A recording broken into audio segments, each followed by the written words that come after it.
Ladies and gentlemen, if you've ever strapped a weed whacker engine to a shopping cart and yelled, "Science!" congratulations, you already understand the vibe of the world's first automobile. Because today, we're not talking about a Ferrari, not a Mustang, not even a humble Civic. We're talking about the rickety, coughing, one-horsepower granddaddy of them all, the 1885 Benz Patent-Motorwagen. A machine that looked less like the future of transport and more like a steampunk wheelchair built by someone with a grudge against horses. And hey, before we crank this jalopy into gear, hit that like button and subscribe to Karl, where history meets horsepower and metaphors fly faster than Bertha Benz on a pharmacy run. Picture the late 19th century. The year is 1885. Most people are still clopping around on horses, sweeping manure out of the street and arguing about whether gas lamps are too fancy. And then along comes Karl Benz, a German engineer who looked at a carriage and thought, what if this thing made noise, smelled like a chemical factory, and scared pedestrians out of their top hats? That single thought gave birth to the Benz Patent-Motorwagen, a vehicle that would later be crowned the very first car in the world. Not the first carriage with bells and whistles, not the first horseless contraption to sputter down a dirt road, but the first real-deal gasoline-powered automobile to hold a patent. Now, let's talk design. If you're imagining a sleek, leather-upholstered machine with brass fittings and polished wood, forget it. The Patent-Motorwagen was basically a tricycle that had lost an ugly contest to a sewing machine. 3 wheels, 2 big ones in the back, 1 tiny one in the front for steering, a spindly wooden frame that looked like it came from a busted piano, a bench seat that made church pews feel luxurious, and hiding underneath all that timber and optimism, a single-cylinder 4-stroke engine coughing out an earth-shattering 0.75 horsepower. That's right, not even a whole horse. This was 3/4 of a horse dragging you down the road in a bad mood. For comparison, your neighbor's lawnmower could lap this thing at Daytona. But in 1885, this wasn't a joke. This was witchcraft, top speed, a blistering 10 miles per hour, in a world where the fastest thing most folks ever saw was a galloping horse named Daisy. That was warp speed. Imagine blasting past horse-drawn wagons, monocled gentlemen gasping in horror as you rattled down the cobblestones like a caffeinated skeleton. Sure, today 10 miles per hour feels like a toddler on a tricycle, but back then, you might as well have been piloting a UFO.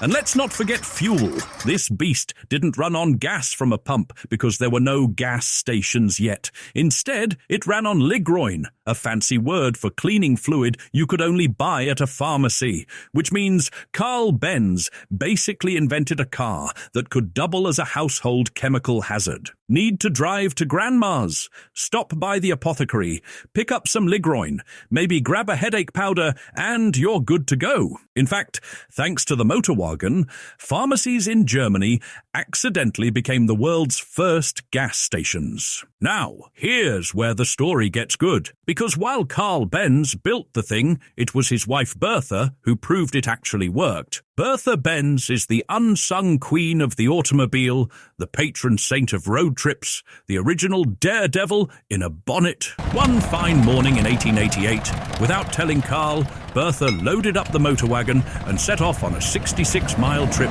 to her mother's house. 66 miles. That doesn't sound like much today, but in 1888, that was like driving to Mars. Along the way, she stopped at a pharmacy to buy fuel, inventing the world's first fill-up. When the fuel line clogged, she cleared it with her hatpin. When insulation wore out, she fixed it with her garter. Ladies and gentlemen, Bertha didn't just take a car for a drive. She invented roadside assistance and the first automotive hacks before the rest of the world even knew cars existed. If Karl built the car, Bertha made it legendary. All right, let's talk money. The Benz Patent-Motorwagen wasn't exactly cheap. Back in 1885, it cost about 600 German marks, which worked out to around $250 US. Doesn't sound like much until you realize that's the equivalent of $7,000 to $8,000 today. Enough to buy you a used sedan, or at least a sketchy Craigslist convertible that smells like wet dog. So who actually bought these things? Not your average farmer, that's for sure. Only about 25 Patent-Motorwagons were ever built, and they were snapped up by the wealthy elite. We're talking industrialists, doctors who wanted to make house calls faster than their horses could trot, and tech-loving aristocrats who enjoyed showing off to their equally wealthy friends. This was not a car for the working class. This was the Victorian version of pulling up to the opera in a Lamborghini and making sure everyone noticed.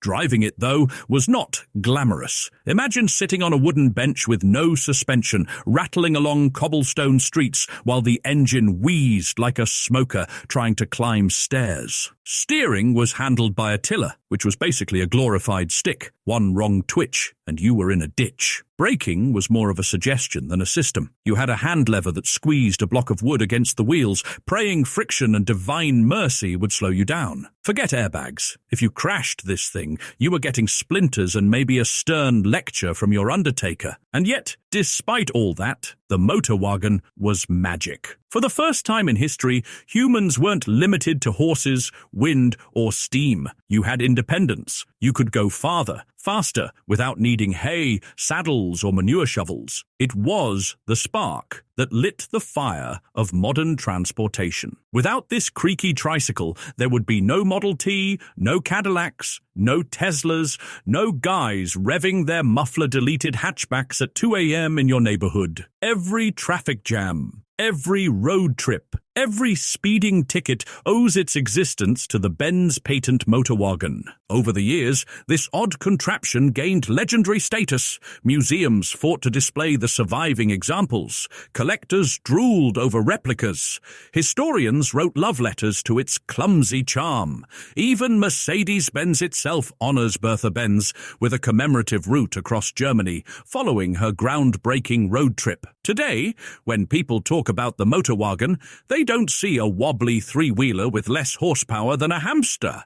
They see the dawn of a revolution. So yes, it was slow, uncomfortable, and smelled like chemicals. Yes, it cost a fortune and could only be used by the wealthy few. Yes, it looked like the love child of a baby stroller and a Victorian torture device. But it was first, the very first, the car that took humanity off horseback and into the machine age. And for that, it deserves a standing ovation, even if it rattled like loose cutlery every time it hit a rock. So next time your modern car won't start and you're cursing at the dashboard, just remember, at least you don't have to buy fuel from a pharmacy, steer with a stick, or beg your spouse to fix your engine with a hat pin. And hey, if you enjoyed this ride through history's weirdest motorized tricycle, hit that subscribe button faster than Bertha Benz hitting Germany's first gas stop. This is Car Gore, where we turn dusty history into roaring horsepower. May your spark plugs always fire, your brakes always stop, and your neighbors always wonder why you're laughing at century-old cars.